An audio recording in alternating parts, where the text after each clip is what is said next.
Hello guys, कैसे आप सब लोग। दोस्तों मैं हूं आपका अपना प्यारा एंजॉय डिफीट। आज मैं फिर लाइव आया हूं दोस्तों। तो आज जो मुझे अपोनेंट मिले हैं इंडियन है, इनका नाम है KN विश्वकर्मा और इनके अंक हैं 2079। ओके, तो बढ़िया प्लेयर है ये। तो आते ही मैंने अपना मूव चल दिया और E2 से अपना पॉन उठाकर E3 पोजीशन में रखा है। इन्होंने मूव चल दिया है और D7 से पॉन उठाकर D5 पोजीशन में रखा है। कोई बात नहीं। तो मैं आप लोगों को बता देना चाहता हूँ कि इस मैच का उपयोग मैं ट्रेनिंग पर्पज़ से भी करूँगा, क्योंकि मैं लोगों को फ्री में चेस सिखाता हूँ, वो भी ऑनलाइन अपोनेंट के साथ। लाइव अपोनेंट हैं।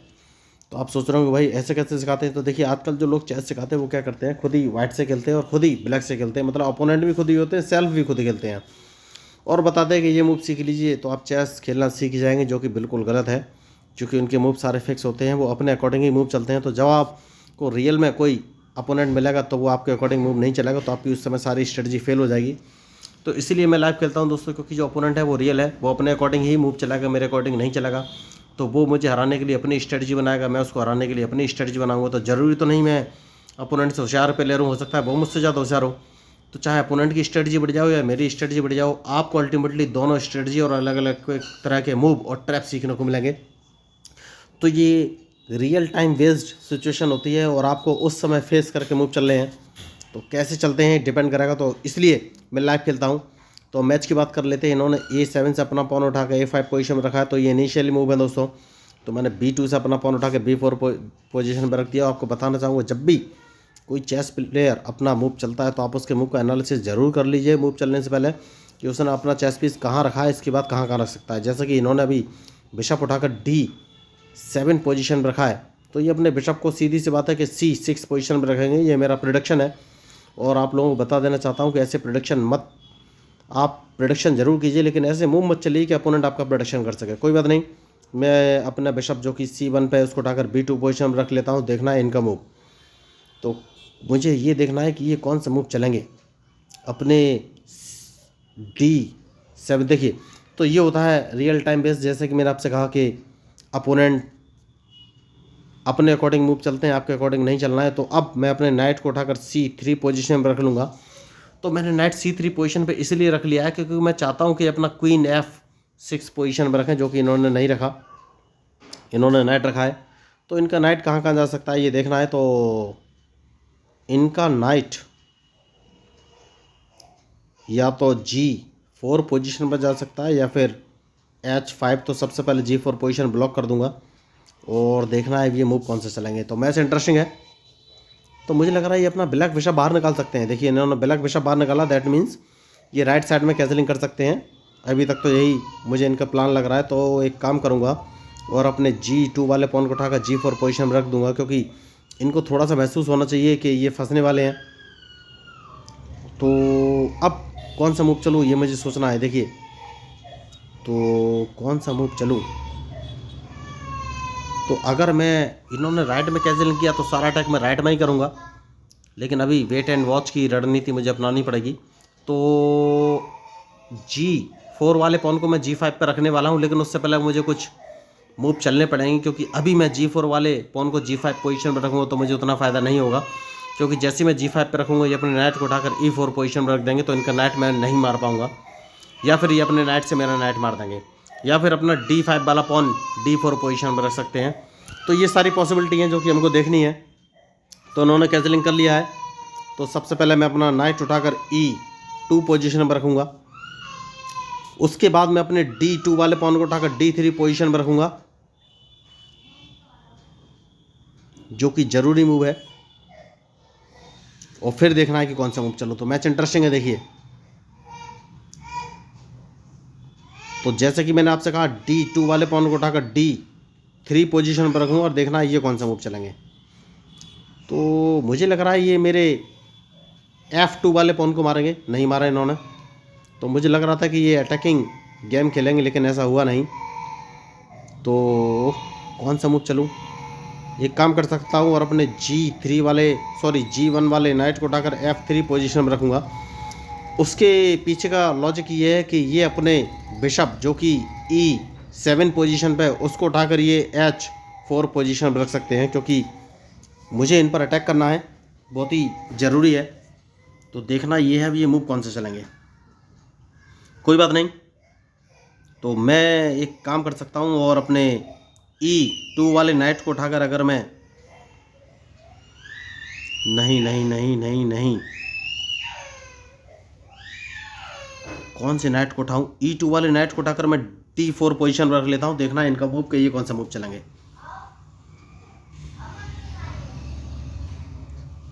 तो मैच इंटरेस्टिंग है और इनके मूव के ऊपर ही मेरा मूव डिपेंड करेगा। तो मुझे लग रहा है ओके, तो उन्होंने मूव अच्छा चला है, कोई बात नहीं।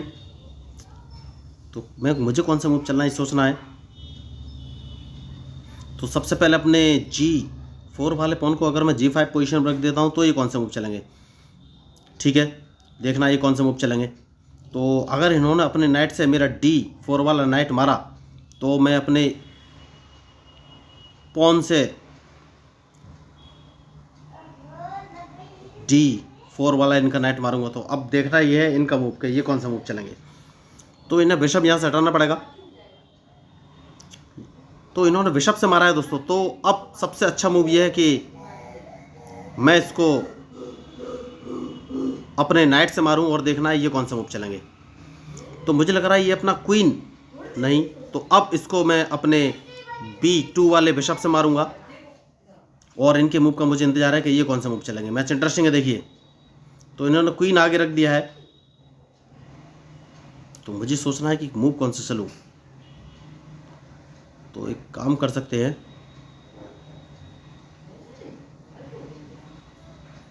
अपने रूक को अगर मैं उठाकर H2 पोजीशन पर रख लेता हूं तो ये कौन सा मूव चलेंगे। तो देखना ये है अब ये मूव कौन से चलेंगे। तो मैच इंटरेस्टिंग है, देखिए। और जो मैच में गलती करेगा वही हारेगा। तो क्या ये अपना क्वीन G1 पोजीशन पर रखने वाले हैं। अगर इन्होंने ऐसा रखा तो कोई बात नहीं, रखा नहीं है। तो अब कौन सा मूव चलूँ। इस पॉन को एक कदम आगे चलना है, जैसा कि मैंने आपसे कहा कि मैच में जो गलती करेगा वही हारेगा। तो बढ़िया मैच चल रहा है, देखिए। तो अब कौन सा मूव चलूँ ये मुझे सोचना है। इस पॉन को दोबारा आगे चल देना है। तो अभी तक मैंने बहुत बढ़िया, तो अपने इस क्वीन को पीछे वो सॉरी बिशप को पीछे ले लेना है B2 पोजीशन पे। तो अभी तक मैंने इन पर अटैक नहीं किया है, देखिए। तो अटैक करना कब है ये मुझे अभी सोचना है। तो सबसे पहले अपने क्वीन को बाहर निकालूंगा और क्वीन को मैंने F3 पोजीशन पे इसलिए रखा है कि मैं इनको D5 पोजीशन से चेक भी दे सकूं। तो देखना ये अभी ये मूव कौन से चलेंगे। तो अगर इन्होंने E5 वाला पॉन आगे बढ़ाया तो मैं उसको अपने D3 वाले पॉन से मार दूंगा। तो बेसिकली मैंने अपना क्वीन बहुत बढ़िया, तो होशियार पे ले रहे हैं ये। तो अपने रूक को मैं अब G2 पोजीशन पर रख दूंगा और इनके मूव का इंतजार है कि ये कौन सा मूव चलेंगे। मैच इंटरेस्टिंग है, बहुत ही सोच समझ के मूव चलना पड़ेगा।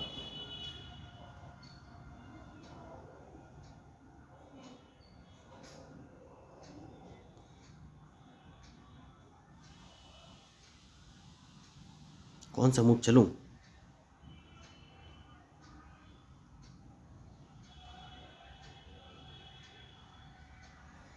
अपने बिशप को मैं E2 पोजीशन पर रख लेता हूं, उनके बाद देखता हूं ये कौन सा मूव चलेंगे। तो बढ़िया मैच। तो क्या मुझे कैंसलिंग करनी चाहिए। नहीं, अभी नहीं करनी चाहिए। मुझे देखना है कि ये कौन सा मूव चलेंगे, उसके बाद ही फाइनली मैं कोई मूव चलूँगा। कोई बात नहीं।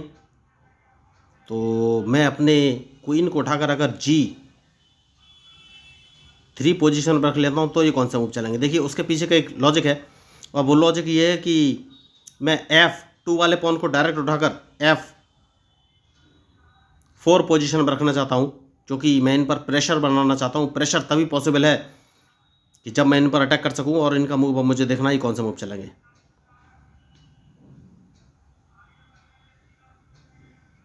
तो देखना है, मैच इंटरेस्टिंग है। तो अभी तक बहुत बढ़िया मूव चला है इन्होंने। तो जैसा कि मैं आपसे कह रहा था कि अपने F2 वाले पॉन को डायरेक्ट F4 पोजीशन पर रख दूंगा और देखना है कि ये कौन सा मूव चलेंगे। तो मैच बढ़िया है और इनके मूव के ऊपर ही मेरा मूव डिपेंड करेगा। तो मुझे नहीं लग रहा है कि ये मेरा F4 वाला पॉन मारेंगे, क्योंकि जैसे ये मारेंगे मैं इनको एक चेक दे दूंगा। तो देखना ये है ये मूव कौन से चलेंगे।